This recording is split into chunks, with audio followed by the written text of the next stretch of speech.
बाल घातनी पूतना पर भगवान कृपा कर सकते हैं, तो हम कौन से बच्चों को मार रहे हैं? भगवान की हम पर कृपा नहीं करेंगे। बस क्या चाहिए?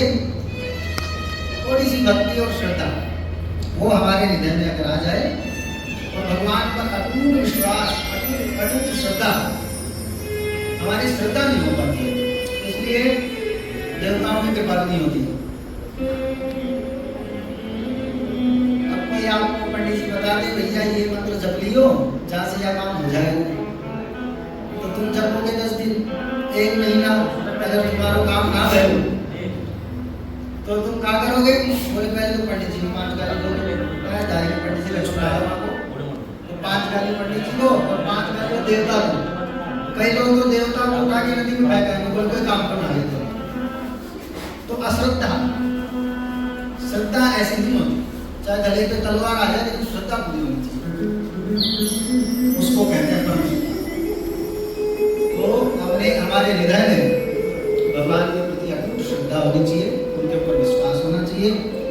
अब ये कोई जरूरी नहीं है आप कृष्ण पे विश्वास करो, आपने तो अपना सनातन धर्म इतना सुंदर है कि जिस भक्त ने जैसा चाहा भगवान वैसे ही आगे प्रकट हो गए। किसी को ताकतवर देवता चाहिए तो हनुमान जी आगे प्रकट हो गए घाट में गदा लेके, तो किसी को हनुमान जी प्रिय है, किसी को सूंड वाले गणेश जी प्रिय है, किसी को चक्रधारी सुदर्शनधारी भगवान विष्णु प्रिय लगते हैं, किसी को बाण हाथ में लिए भगवान श्री राम अच्छे लगते हैं। तो जिस देवता में जाको जो प्रेम लगे वह देवता की पूजा करो, कोई जबरदस्ती ना है, लेकिन एक इष्ट देवता हमें बनाने की बहुत आवश्यकता है। जिस प्रकार हमारे माता पिता होते हैं उसी प्रकार कुल देवी, कुल देवता और इष्ट देवता ये हमारे होने ही चाहिए। तो हम हमेशा दुखी होकर क्यों घूमते हैं? उसका कारण है कि एक जगह हमारी श्रद्धा नहीं है। कल तिरुपति जाएंगे तो वहां कुछ मान के आ जाएंगे, फिर वृंदावन जाएंगे, वृंदावन बिहारी से कुछ मान के आ जाएंगे। तो जगह जगह मानते फिरेंगे लेकिन एक जगह नहीं रुकेंगे। एक जगह अपने मन को स्थिर करना जरूरी है, चाहे अपने कुल देवता पे रुक जाओ, चाहे अपने इष्ट देवता पे रुक जाओ, और एक ही मंत्र का जप करते जाओ, वो एक ही मंत्र आपकी सारी इच्छाएं पूरी कर देगा। ये शास्त्र प्रमाण है, मनमुखी बातें नहीं। एक ही साधे सब सदे, सब साधे सब जाए, यानी एक देवता, एक मंत्र, एक गुरु, इन पर आप टिक जाओगे तो हमारी सारी इच्छाएं पूरी होंगी। ये सनातन की सिद्धांत है। तो बहुत अच्छी बात बोल रहे थे कि सब हम दो और हमारे दो इसी में रहना चाहते हैं। हम दो हमारे दो, तो जो पैदा किए हैं उनको दूसरी कुटिया में छोड़ दो, ये हो गया। फ्लैट भी हम 5-5 कमरों का लिया करो, तुम लोग सब 2-2 कमरों का लेते हो, तो कोई अतिथि भी आ रहा है तो वो भी मुंह ताड़ता है कि आज रात में सोऊंगा ना, माँ बाप तो कहाँ रहेंगे। तो ये बहुत जरूरी है। सनातन धर्म को अगर बचाना है तो किसी एक व्यक्ति का काम नहीं है, प्रत्येक सनातनी का काम है। माथे पे तिलक, गले में तुलसी रुद्राक्ष जो पहनना है सो पहनो, और अपने सनातन बंधु कोई मिले उसको आप धन मत दीजिए, कम से कम उसका सम्मान तो करिए। कई लोग तो ऐसे रास्ते में बस में ट्रेन में पंडित जी मिल जाएंगे तो मजाक उड़ाते हैं, ओहो देखो लूट के लिए है, ऐसे लूट के होता है, लूट लिए भैया। तो उस प्रकार अपने सनातन का सम्मान करिए और अपने बच्चों को जितना हो सके अधिक ज्ञान प्रदान करिए। खूब कथाएं सुनिए, खूब घरों में कथाएं कराइए, कोई भी पूजा करवाइए, क्योंकि उनसे उन्हें संस्कार उत्पन्न होंगे। जब धर्म में बालक हो तो खूब अध्ययन करिए, पुराणों को पढ़िए, भगवान की कथाएं सुनिए, तो बालक में अपने आप महाराणा प्रताप जैसे राजाओं ने आप कथा सुनिए, उनको पढ़िए, तो वैसे ही वीर पैदा होंगे। क्योंकि गर्भ में बालक की रचना होती है, वो रचना कैसे करनी है मां को पता होना चाहिए, तो बालक वैसा ही उत्पन्न। अब उल्टे सीधे पैदा हो रहे हैं, बड़े होते ही बोतल भी हाथ में आ जाती है, चिल्ले तमाकू सब हाथ में आ जाती है। क्यों? क्योंकि जब गर्भ में रहता हमारे खुद के आचरण सही नहीं है तो बालक के आचरण कहाँ से सही होगा? फिर बाद में कुंडली दिखा दे पंडित जी, ठीक नहीं है। ठीक कहाँ से होगा? क्या हम उस समय 9 महीने ठीक थे? अब खुद मोबाइल बहुत चला रहा है, तो मोबाइल चलाएगा ना भाई। 24 घंटे तुम लैपटॉप पे बैठे रहे, 24 घंटे तुम मोबाइल चलाए, तो बालक भी चलाएगा। जैसा आपके घर में आप बालक रहता है, उस समय जो आपकी एक्टिविटी रहेगी वो बालक की आएंगी। वो तो जेनेटिक है, सीधा सा सिद्धांत है, ब्लड का सीधा सा सिद्धांत सनातन धर्म में है, उसमें कोई गलत बात नहीं है। तो इसलिए हम अगर एक को भी सुधारते हैं तो बहुत अच्छा काम करेंगे। कोई जरूरी नहीं आप 2 को सुधारो, सिर्फ एक को सुधारो, तो उसको एक को बोले एक को सुधार दो, ओके। तो इस प्रकार ये जितनी भी सब कथाएं बनी है, ये हम सब लोगों के लिए बनी है, भगवान के लिए कथाएं नहीं बनी है। इनसे जो शिक्षा लेनी वो हमें लेनी है, उनको नहीं लेनी। वो तो निर्गुण है, निराकार है, वो तो चाहे वो कर सकता है, समर्थ होने दोष गोसाई, वो तो समर्थ है, कुछ भी कर सकते हैं। तो इस प्रकार पूतना पर भगवान ने कृपा की। भगवान का इतने दयालु है, कृपालु है कि कहा है कृपा की न होती जो आदत तुम्हारी, कृपा की न होती जो आदत तुम्हारी, कृपा की न होती जो आदत तुम्हारी, ओ सुनी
दुष्टों पर भी कृपा कर देते हैं, उनको गाली देने वाले पे भी कृपा करते हैं, गरीबों पे भी कृपा करते हैं, अमीरों पे भी कृपा करते हैं। वो परम दयालु हैं। ओ गरीबों की दुनिया है, आबाद तुम हो, गरीबों की दुनिया है, आबाद तुम हो, गरीबों की दुनिया है,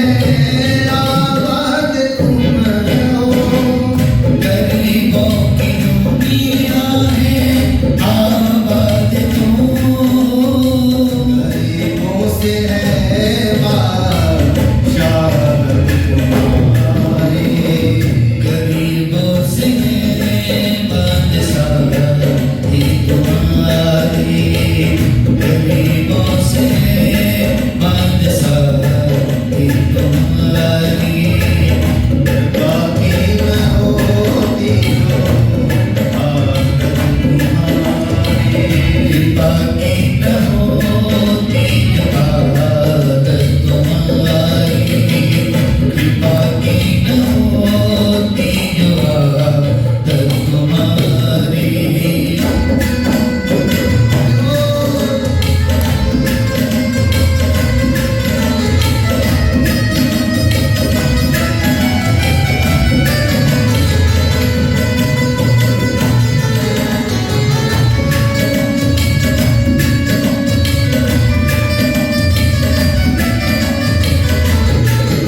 मैया ने, यशोदा मैया बहाना ढूंढती रहती थी अपने लाला का कोई भी जन्मोत्सव मनाने के लिए। जैसे हमारा सिंधु महाराज ढूंढते रहते हैं, इनको कोई मौका मिले अपने लाला का जन्मोत्सव कुछ ना कुछ मनाते रहते हैं। अच्छी बात है, मनाना चाहिए, बस फूंक मार के मोमबत्ती ना हो जाएगा, बाकी सब बढ़िया है। हमारा कल्चर वो नहीं है। जो हमारा सनातन सिद्धांत कहता है वही करना चाहिए, वैदिक मार्ग को नहीं छोड़ना चाहिए। तो एक बार लाला ने करवट बदल ली, पलने में लेटा हुआ था तो करवट बदल ली तो मैया ने देख लिया। मैया बोली ओहो आज तो मेरे लाला ने करवट बदल ली। बोले नहीं लगा दे इसमें दुहाई, बोल दे कि लाला ने करवट बदलने को बोलियो है। बोले मेरे लाला ने करवट बदली है, जितनी भी गोपियां सब मेरे आ जाइयो और पूरे रात गीत भजन गाएंगे। तो ब्रजवासियों को तुरंत संदेश मिला, नाई ने लगा ली। नाई के बुलावे से जितनी भी गोपियां सब आ जाती और मैया के पास आके बोले मैया जल्दी से जगह खाली कर गीत गा दे लाला की। तो मैया बोली देख जोर से हल्लो ना करियो, मेरे लाला सो रहा है तो नींद खराब हो जाएगी। गोपियां बोली ओहो बस तेरो ही लाला हो तो दुनिया में कोई काम लालो ही ना हुए। बोले जब हमें बुलाई है तो अल्लाह तो होगा ना, तो तेरे लाला ने एक सौ दूर सुनाई दी, हम आइए तो जोर से भजन तो गाएंगे। तो मैया ने बोला ठीक है थोड़ी देर रुको। तो यशोदा मैया तुरंत लाला को बाहर एक बैलगाड़ी रखी हुई थी उसके नीचे पलना में लिटा दिया और जोर जोर से भजन कीर्तन करने लगे। अब कन्हैया ने देखा कि ये तो जोर जोर से भजन कीर्तन कर रही है और जिसके लिए भजन गा रही है उसकी तरफ देख ही ना रही, हमें तो दूर साइड में पटकती हो। तो कन्हैया जोर जोर से बाला नाम रोदनम बलम, बालकों का ताकत क्या होती है रोना, उचित करेगा रोएगा तो माँ को काम करना ही पड़ेगा। बाला नाम रोदनम बलम उनकी ताकत है। तो जोर जोर से रोने लगे परंतु को कहने लाला की आवाज ना सुनी। अब इतने में कंस मामा ने एक राक्षस भेज दिया सट्टासुर, जो बैलगाड़ी में आके बैठ गया और धीरे धीरे बैलगाड़ी को नीचे दबाने लगा जमीन में। कन्हैया ने सोचा ओहो मामा जी ने फिर एक मामा जी भेज दिए। तो कन्हैया ने अपने छोटे से नन्हे से पैर से थोड़ा सा बैलगाड़ी को स्पर्श कर दिया तो तुरंत आकाश में उड़ती हुई टूटती हुई टूट कर जमीन में ब्रज में फैल गई। अब भयंकर जोर से आवाज हुई, सारे ब्रजवासी इकट्ठे हो गए, बोले कहाँ गए हो कहाँ गए हो। इतने में यशोदा मैया आनंद बाबा सब आ गए, सब पूछने लगे कहाँ गई हो रे कहाँ गए हो। गोपाल जो आसपास लाला के खेल रहे थे वहाँ में से एक बोला, बोले भैया भैया मैं बताऊंगा मेरे बोले कहाँ गए हो। बोले तेरे लाला जोर जोर से रो रहा था, तुमने कहा उन्हें इसकी रो नहीं सुनी ना है। तो लाला ने अपना पैर से बैलगाड़ी पे जोर से लात मारी तो दाढ़ी की बैलगाड़ी आसमान में उड़ गई। नंदरानी बोली कि बावरे कहीं तो तुमने कहीं भांग पी के तो ना मारे, नेक सो लाला पैदा भयो नहीं और ये इसने बैलगाड़ी उड़ा दी। तो नंद बाबा ने नंदरानी ने यशोदा मैया ने जोर से बालकों को वहां से काट कर वहां से भगा दिया, उन पे कोई विश्वास ही नहीं किया। अब एक बार मैया अपने कन्हैया को आंगन में बैठ के दूध पिला रही थी। दूध पिलाते पिलाते कन्हैया की नजर पड़ी कि मामा जी ने तो उड़न खटोला भेज दिया। उड़न खटोला जो चक्रवात आता है ना गर्मियों में घूमता है जोर से, तो चक्रवात के रूप में कंस ने एक राक्षस भेजा कि आपकी बात सब मर जाते हैं, बात टूट जाए। तो वह उड़न खटोला गया तो कन्हैया की नजर पड़ी, वो मामा जी ने फिरती सो मामा जी भेज दियो। तो कन्हैया दूध पी रहे थे मैया का।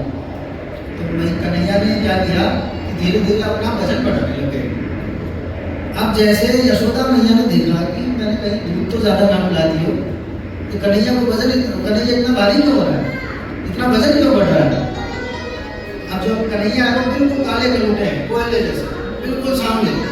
तो एक बार तो यशोदा मैया सोची मैंने मेरे गोद में लाला ही है, कोई काला पत्थर है, इतना वजन मैया कन्हैया ने बढ़ाया।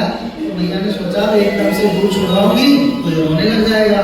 तो मैया ने पैर में थोड़ी सी गुदगुदी कर दी कन्हैया, तो कन्हैया थोड़े से हंसने लग गए और दूध पीना छोड़ दिए। तो मैया ने तुरंत आंगन में कन्हैया को छोड़ दिया। कन्हैया बैठे रहे, इतने में मामा जी आए, उड़ा चक्रवात उड़न खटोला लेके कन्हैया को लेके उड़ के ब्रज में घूमने लगे। कन्हैया प्रसन्न हो गए, मैया तो मुझे ब्रज में घुमाती नहीं है, तो मामा जी अच्छा है पूरे ब्रज में दर्शन करा देंगे। ये छिपी गली है, ये प्रेम गली, सारी गलियों के दर्शन ये मामा जी करवा रहे हैं। कन्हैया प्रसन्न। अब धीरे धीरे भगवान वापस भजन बढ़ाने लगे। कब बढ़ाने लगे? जब चक्रवात वह सबका शिव भगवान को ब्रज से बाहर ले जाने लगा, तो भगवान ने तुरंत भजन बढ़ाया। वह पीछे मुड़ के देखता है तृणावृत कि कहीं मैं गलती में कोई काला पत्थर तो नहीं उठा के ले आया। भगवान मन में सोचता है कि मूर्ख कहेंगे, लोग पत्थर में मुझे देखते हैं, तू मेरे में पत्थर देख रहा है। भगवान तुरंत इतना वजन बढ़ाते हैं और तुरंत वह ठोकर खा के जमीन पे गिरता है, उसकी खोपड़ी लगती है पत्थर पे, तुरंत वही तृणावृत का देहांत हो जाता है। बोले बाल कृष्ण भगवान फिर जोर से आवाज होती है, सारे ब्रजवासी इकट्ठे हो जाते हैं, भैया ये बार क्या हो जाता है, इतने राक्षस कहाँ से आ रहे हैं, समझ में नहीं आ रहा। सब हिसाब किताब लगाते हैं, मर कैसे जाए तो अपनी बुद्धि से जो जिसको जो समझ में आता है वो लगा के कन्हैया को लेके वापस चले जाते हैं। इस प्रकार एक बार जो वसुदेव जी हैं वो गर्गाचार्य जी से मिलते हैं। उस समय यदुवंशियों के जो गुरु होते हैं गर्गाचार्य जी, तो वसुदेव जी कहते हैं महाराज आप ब्रज में जाके यशोदा मैया के पास में, यशोदा और रोहिणी के दो बालक हैं, उनका आप नामकरण संस्कार करके आ जाओ। गर्गाचार्य जी कहते हैं कि अगर कंस को पता चल जाए कि पहले मुझे मारेगा, बाद में बालकों को मार देगा। बोले महाराज आप चुप से जाओ, चुप से नाम धर के वापस आ जाओ। बोले ठीक है बाबा, चले जाते हैं। तो गर्गाचार्य जी महाराज गोकुल में गए, नंद बाबा के सामने गए, इतने में नंद बाबा मिल गए। बोले हो महाराज आपको बहुत बहुत दंडवाद, नमस्कार करने लगे, चरणों में गिर गए।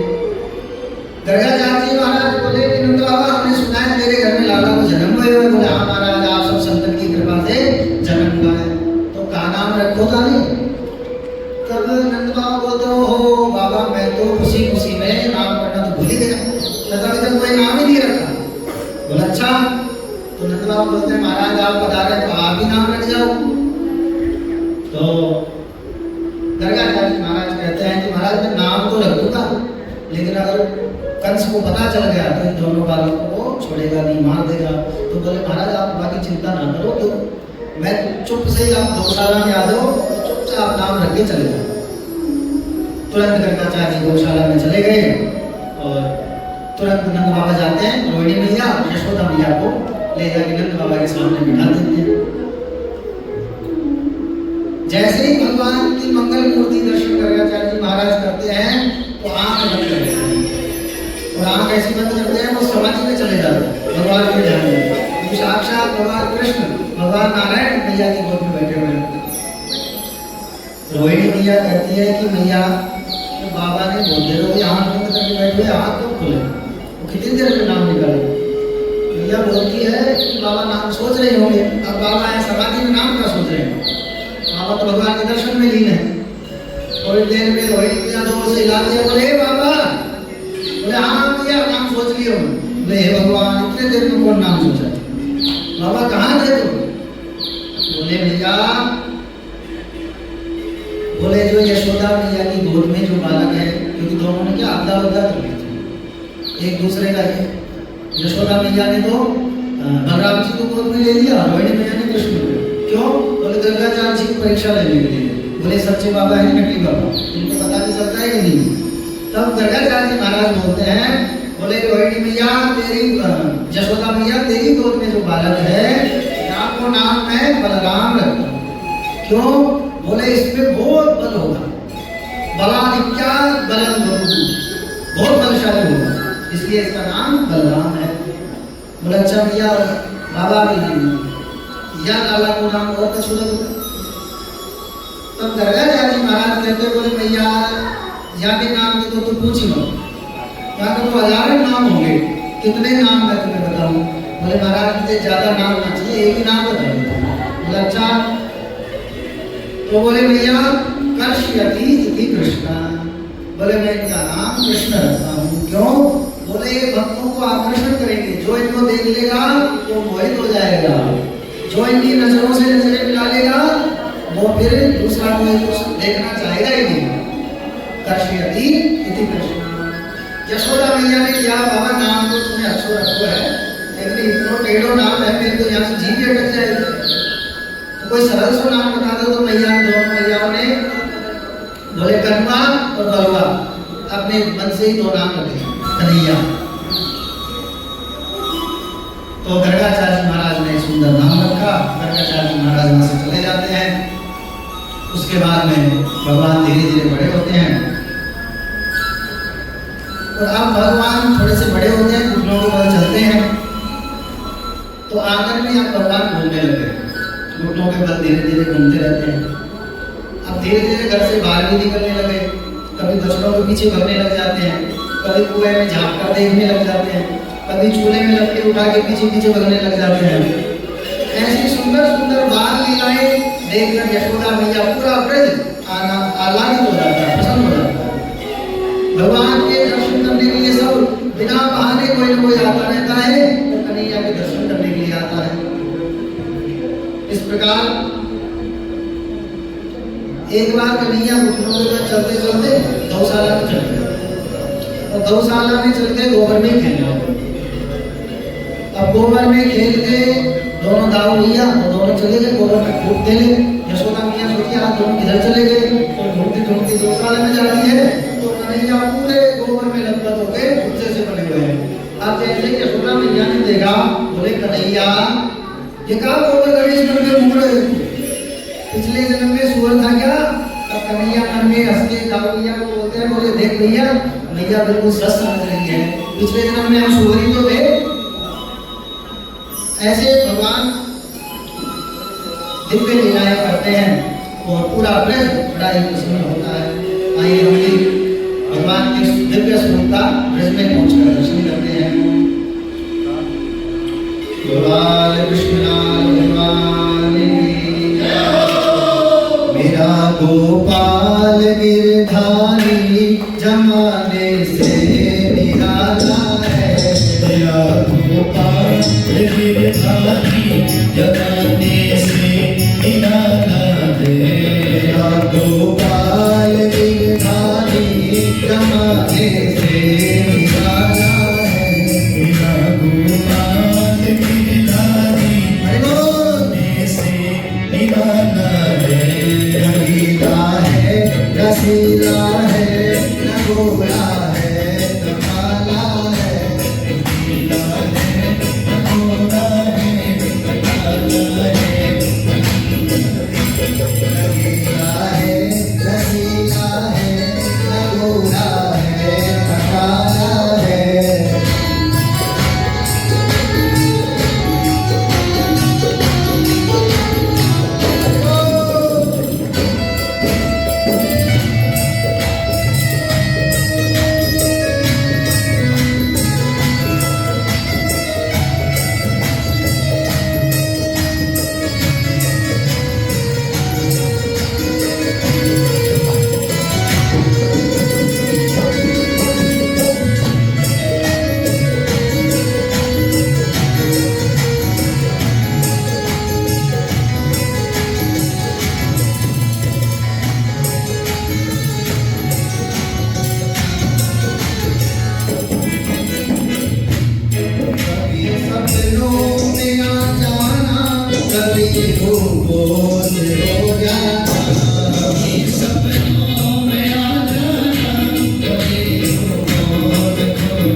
कल का अपमान आप आज पढ़ेंगे, कल आपने एक बार पढ़ लिया, आज पढ़ेंगे शायद नहीं पढ़ेंगे, तो पढ़ेंगे तो मजा नहीं आएगा। लेकिन हमारे वेद पुराण कितने पुराने हैं, लेकिन हम बार बार पढ़ते हैं फिर भी उतना ही आनंद आता है, बार बार सुनते हैं फिर भी उतना ही आनंद आता है, कभी इनका आनंद खत्म ही नहीं होता है। तो उसका यही प्रमाण है कि तेरे साक्षात ठाकुर जी इनमें हमारे वेद पुराण में निवास करते हैं, इसलिए इनका आनंद रस कभी खत्म होता ही नहीं। इस प्रकार गोपियां आनंद लेती हैं, भगवान कन्हैया दाऊ भैया दोनों इधर उधर घूमने लग जाते हैं, बाल लीलाएं करते हैं, नंद बाबा यशोदा मैया ब्रजवासी सब देखते हैं कि आनंद मुक्त हो जाता है। अब एक बार कन्हैया थोड़े से बड़े हुए तो कन्हैया ने अपने श्रीदामा आदि सभी मित्रों को बुलाया, बोले भैया एक मीटिंग रखेंगे तो सभी दोस्त मित्र थे, सबको इकट्ठा किया, भैया कन्हैया ने बुलाया। तो सारे जितने भी कन्हैया के मित्र थे एक जगह इकट्ठे हो गए। कन्हैया ने कहा देखो आज से मैं तुम्हें एक नया खेल बताऊंगा, वो सबको मैं तुम्हें सिखाऊंगा। कहा भैया कन्हैया कहा सिखाओ? बोले मैं तुम्हें चोरी करना सिखाऊंगा। जब श्री दामा बोला धारेगे चोरी करने सिखाओ, मैया पकड़ के मारेगी। बोले देख आज तो मैया मारेगी लेकिन कुछ बात ना है, धीरे धीरे मैं सिखा दूँ तुम सीख जाओगे। बोले कन्हैया चोरी करना क्यों है, तेरे घर में तो लाकर गैया है। तो बोले देख मैं कोई सोना चांदी की चोरी करने के लिए नहीं बोल रहा, बोले मैं दूध और दही माखन की चोरी करेंगे। बोले अच्छा कन्हैया, बोले तो तेरे घर में कहा करनी है भैया, तू क्यों चोरी करेगा? बोले मेरे घर में तो कछु कमी ना है, लेकिन ये सीधा मैंने देख इतना 1.5 हड्डी को अगर टुकड़ा तुम्हें पतलो सो बोले तुम्हारे जितने भी घर वाले हैं सबके सब जितना भी माखन है ये सब मथुरा बेच देते हैं महाराजगंज के, और वहाँ के जितने भी लोग हैं सब पहलवान हो जाएंगे माखन खा गए, और तुम सब 1.5 हड्डी के हो गए। बोले भैया बात तो सही कर रहा है। तो भैया कन्हैया चोरी कैसे करेंगे? बोले प्रशिक्षण हम देंगे, हम तुम्हें चोरी करना सिखाएंगे। बोले अच्छे कन्हैया। बोले कन्हैया मार तो ना पड़ेगी? देखो बोलो। तो कन्हैया बोले देख मार तो पड़ सकती है क्योंकि प्रथम बार है, तो सबसे पहले तुम अपने घर में ही चोरी करना सीखो। बोले कन्हैया दारिके की मरवाएगा। तो जितने भी श्री दामा के भगवान के मित्र थे वो घर में ही जाकर अपने अपने घर में चोरी किए। दूसरे दिन सारी मंडली एक जगह मिली, तो वहां में से कछु सफल हुए, कछु असफल हुए, कछु पिट गया है, कछु बच गया है। तो कन्हैया बोले जो पिट गया है, बोले कन्हैया तुमने तो दारिके पिटवा दिया, मैया ने बहुत मारा मेरे को। बोले देखो पहली बार किया हो ना, अगली बार से नहीं होगा। अब हम बाहर चोरी करेंगे गोपियों के घर में। तो भगवान अपनी चोर लीला प्रारंभ कर दिए, सब घरों में जाके चोरी करते, माखन चोरी करने लगे। ब्रज की जितनी भी सखियां थी वो सब परेशान हो गई, और एक दिन सारी गोपियां इकट्ठी हो गई, नंद भवन के सामने आ गई। बोले यशोदा मैया बाहर निकल। बोले कहा बहन आज तो मैंने कुछ बुलावा भी नहीं दिया, तुम लोग कैसे आए? बोले आज हम तेरे लाला के गीत गाने ना आई, तो क्या काम है? बोले आज तेरे लाला की शिकायत करना है। कहा तो बोलो कहा दियो मेरे लाला ने? बोले पहले तेरे लाला को बांध दो। अब सबका उद्देश्य यही है कि बाल कृष्ण के दर्शन हो जाए, बस उनके नटखट रूप को देख ले। बोले अच्छा। तुरंत भैया को बोला, बोले कन्हैया लेके बाहर आई हो? बोले कहा बात है भैया? बोले देख गोपियां शिकायत करनी है। बोला अच्छा। कन्हैया अंदर से तो डरे कि आज गोपियां सारी बोलेगी और मैया साड़ी उठाई मारेगी। कन्हैया डरते डरते सहमते, मुंह लटका के मैया से देखती तो मुंह लटका लेते, और मैया मुंह लटक करती तो गोपियों के इशारा करते तुम सबको देख लो। तुम एक बार मैया से पीछा छूट ले।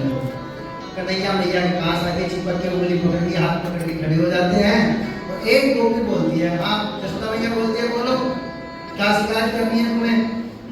तब एक गोपी बोलती है, बोले भैया ये तेरा लाला पूरा ब्रज में बहुत उधम मचाता है। बोले कहा करती है मेरे लाला ने? बोले भैया मैं जब मैं दूध निकालने जाती हूँ तो उससे पहले ये गायों को बछड़ों को खोल देता है, बछड़े सारा दूध पी जाते हैं, मेरे घर में देखो कोई दूध ना बचे। तो भैया बोली तो जहाँ में क्या बात होगी, जब तेरे को जरूरत हो तो कन्हैया को बोल दिया, कन्हैया ने बछड़ों खोल दियो। बोले भैया ये भी करके देख ली मैं, जब मेरे को जरूरत पड़ेगी कन्हैया ने एक बछड़ों खोल दियो तो बोलते मैं तेरा नौकर हूँ तो बछड़ों खोल दूँ। तो भैया ऐसे बोल के बाहर भाग जा रहे। अब मनी यशोदा मैया कन्हैया की तरफ देखे, तुम कन्हैया मुंह लटका ले, और उधर मुंह करे तो फिर कन्हैया गोपियों की तरफ आंख पटका के इशारा करे तुम सबको देख। एक गोपी बोलती है, बोले भैया कहा बताए तेरे लाला बहुत परेशान कर रहा है। तो क्या तू भी बता बहन?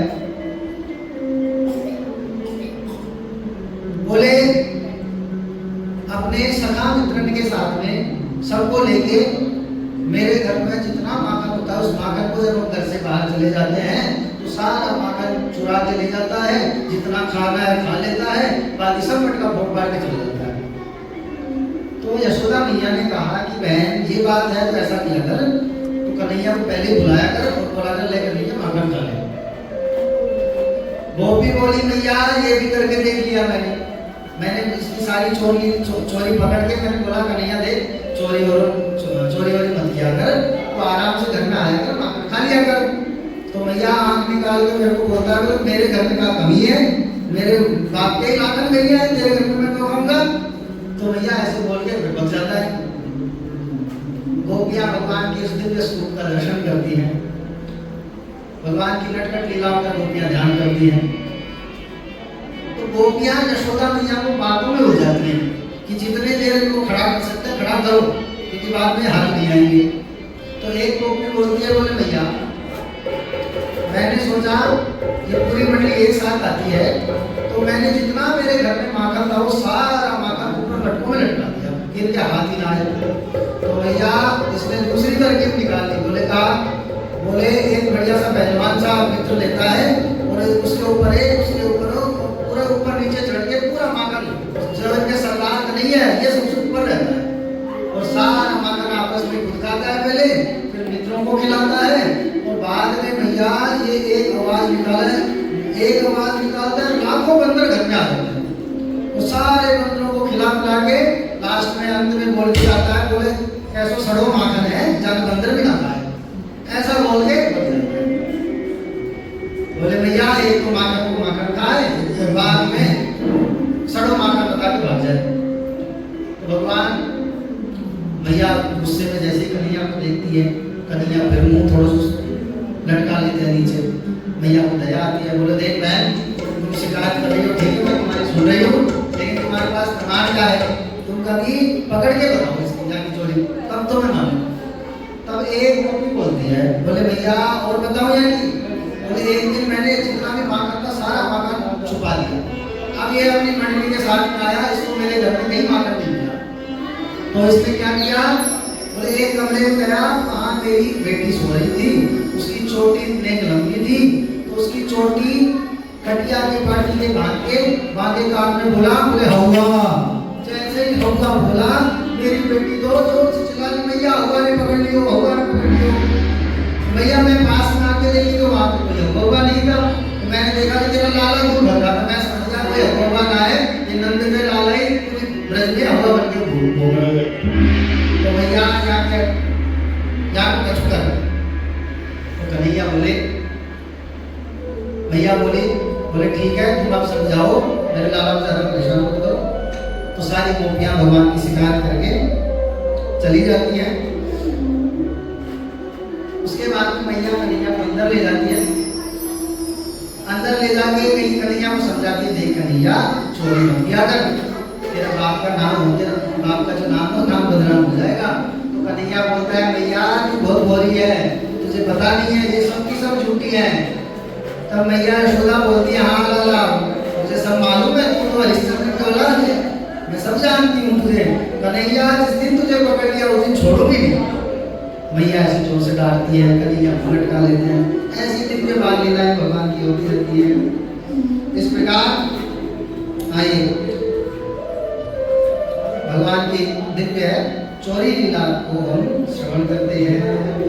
ओ चोरी करे तो डोले शाम मुझसे सूदो ना बोले, चोरी करे तो डोले शाम मुझसे सूदो ना बोले, चोरी करे तो डोले शाम मुझसे सूदो ना बोले, चोरी करे तो डोले शाम मुझसे सूदो ना बोले, चोरी करे तो डोले शाम मुझसे सूदो ना बोले, सूदो